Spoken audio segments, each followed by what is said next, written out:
പോളണ്ടിലെ വിശുദ്ധ Maria Faustina കൊവാൽസ്കയുടെ ദേവാലയം സന്ദർശിക്കാൻ ഒരിക്കലെങ്കിലും ഭാഗ്യം ലഭിച്ചാൽ ആ അവസരം ഒരിക്കലും നിഷേധിക്കരുത്. കാരണം അക്ഷരാർത്ഥത്തിൽ ഈ ദേവാലയവും പരിസരവും നിങ്ങളെ ഒരു ആത്മീയമായ അനുഭൂതിയിലേക്ക് ഉയർത്തുക തന്നെ ചെയ്യും.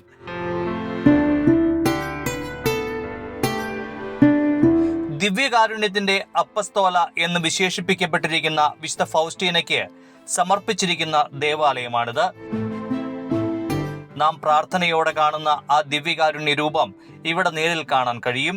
യേശുവേ, ഞാൻ നിന്നിൽ ആശ്രയിക്കുന്നു എന്ന അടിക്കുറിപ്പോടെ അതിവിടെ അതീവ പൂജ്യമായി സംരക്ഷിക്കപ്പെട്ടിരിക്കുന്നു. വിശുദ്ധ ഫൗസ്റ്റീനയുടെ തിരുശേഷിപ്പുകളും മൃതകുടീരവും നിങ്ങൾക്കിവിടെ കാണാം.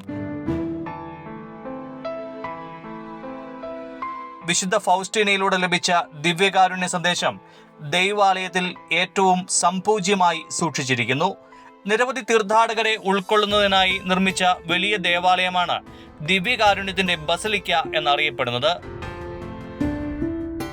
ആരാധനാ ചാപ്പൽ നിശബ്ദവും ശാന്തവുമായ ദിവ്യകാരുണ്യ ആരാധനയ്ക്കായി മാത്രമുള്ളതാണ്.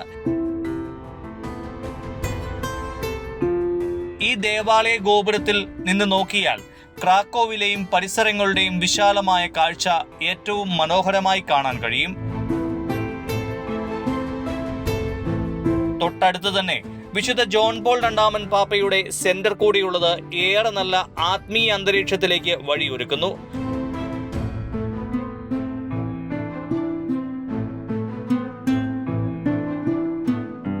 പോളിഷ് ഭാഷയിൽ ദിവസേന ഒന്നിലധികം കുർബാനകൾ ഇവിടെ അർപ്പിക്കപ്പെടുന്നു. ഇംഗ്ലീഷ്, ഇറ്റാലിയൻ, സ്പാനിഷ് ഉൾപ്പെടെ വിവിധ ഭാഷകളിൽ കുമ്പസാരത്തിനുള്ള സൗകര്യവും ഇവിടെ ലഭ്യമാണ്. എന്നാൽ ഏറ്റവും പ്രധാനമായത് കരുണയുടെ തിരുമണിക്കൂറാണ്. ഉച്ചകഴിഞ്ഞ് 3 മണിക്ക് ദിവ്യകാരുണ്യ പ്രാർത്ഥനകളും ക്രിസ്തുവിന്റെ പീഡാനുഭവത്തെക്കുറിച്ചുള്ള ധ്യാനപൂർവമായ ആരാധനയുമാണ് ഇവിടെ ക്രമീകരിച്ചിരിക്കുന്നത്. അതോടൊപ്പം ദിവ്യകാരുണ്യ കേന്ദ്രീകൃതമായ പ്രാർത്ഥനകൾ എല്ലാ ചാപ്പലുകളിൽ നിന്നും സദാ ഒഴുകുന്നു.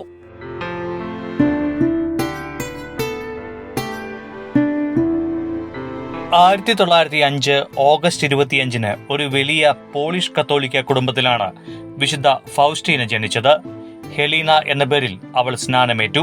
കൗമാരപ്രായത്തിൽ കുടുംബം പുലർത്താൻ സഹായിക്കുന്നതിനായി അവർ ഒരു വീട്ടുജോലിക്കാരിയായി ജോലി ചെയ്തു. ലളിതമായ ജീവിതവും പെരുമാറ്റവും കൂടാതെ ആഴമേറിയ ആന്തരിക ജീവിതവും അവർക്കുണ്ടായിരുന്നു. ക്രിസ്തുവിന്റെ പീഡാനുഭവ ദർശനത്തിൽ നിന്നാണ് അവളുടെ മതപരമായ വിളി തുടങ്ങുന്നത്. 20 വയസ്സുള്ളപ്പോൾ അവർ കാരുണ്യമാതാവിന്റെ സിസ്റ്റേഴ്സ് സഭയിൽ ചേർന്നു.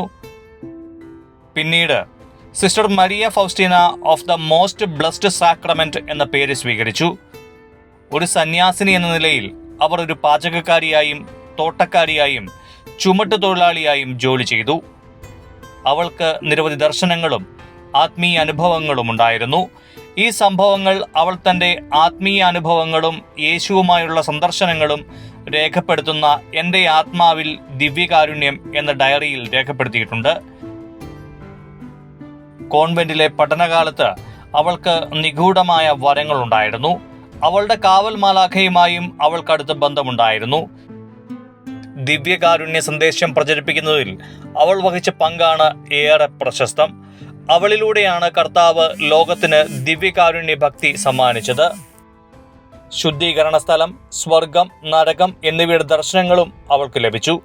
ശുദ്ധീകരണ സ്ഥലത്തെക്കുറിച്ചുള്ള അവളുടെ ദർശനങ്ങളിൽ കന്യകാമറിയം ആത്മാക്കളെ ആശ്വസിപ്പിക്കുന്നതായി അവൾ കണ്ടു. 2000 ഏപ്രിൽ 30 വിശുദ്ധ ജോൺ പോൾ രണ്ടാമൻ മാർപ്പാപ്പ അവരെ വിശുദ്ധയായി പ്രഖ്യാപിച്ചു. തന്റെ ജീവിതത്തിലെ ഏറ്റവും മികച്ച ദിവസങ്ങളിലൊന്നായാണ് അദ്ദേഹം ഈ ദിവസത്തെ വിശേഷിപ്പിച്ചത്. എന്റെ ആത്മാവിൽ ദിവ്യകാരുണ്യം എന്ന് പേരിട്ടിരിക്കുന്ന വിശുദ്ധ ഫൗസ്റ്റീനയുടെ ഡയറി ഒരു ആത്മീയ മാസ്റ്റർ പീസ് കൃതിയായിട്ടാണ് വിശേഷിപ്പിക്കപ്പെടുന്നത്. ഇതവരുടെ ദർശനങ്ങൾ, യേശുവുമായുള്ള സംഭാഷണങ്ങൾ, ആത്മീയ പോരാട്ടങ്ങൾ, ദൈവത്തിന്റെ കരുണയെക്കുറിച്ചുള്ള ആഴത്തിലുള്ള ദൈവശാസ്ത്രപരമായ ഉൾക്കാഴ്ചകൾ എന്നിവയെല്ലാം രേഖപ്പെടുത്തുന്നു. അവരുടെ ഡയറി ലോകമെമ്പാടുമുള്ള ദശലക്ഷക്കണക്കിന് ആളുകളെ പ്രചോദിപ്പിക്കുകയും ആഗോള ദിവ്യകാരുണ്യ പ്രസ്ഥാനത്തെ രൂപപ്പെടുത്തുകയും ചെയ്തു. 20-ാം നൂറ്റാണ്ടിലെ ഏറ്റവും സ്വാധീനമുള്ള മിസ്റ്റിക്കുമാരിൽ ഒരാളായി വിശുദ്ധ ഫൗസ്റ്റീന കണക്കാക്കപ്പെടുന്നു. യുദ്ധം, അനീതി, പാപം, നിരാശ എന്നിവയാൽ മുറിവേറ്റ ഒരു ലോകത്ത് അവരുടെ സന്ദേശം എന്നും പ്രസക്തമാണ്.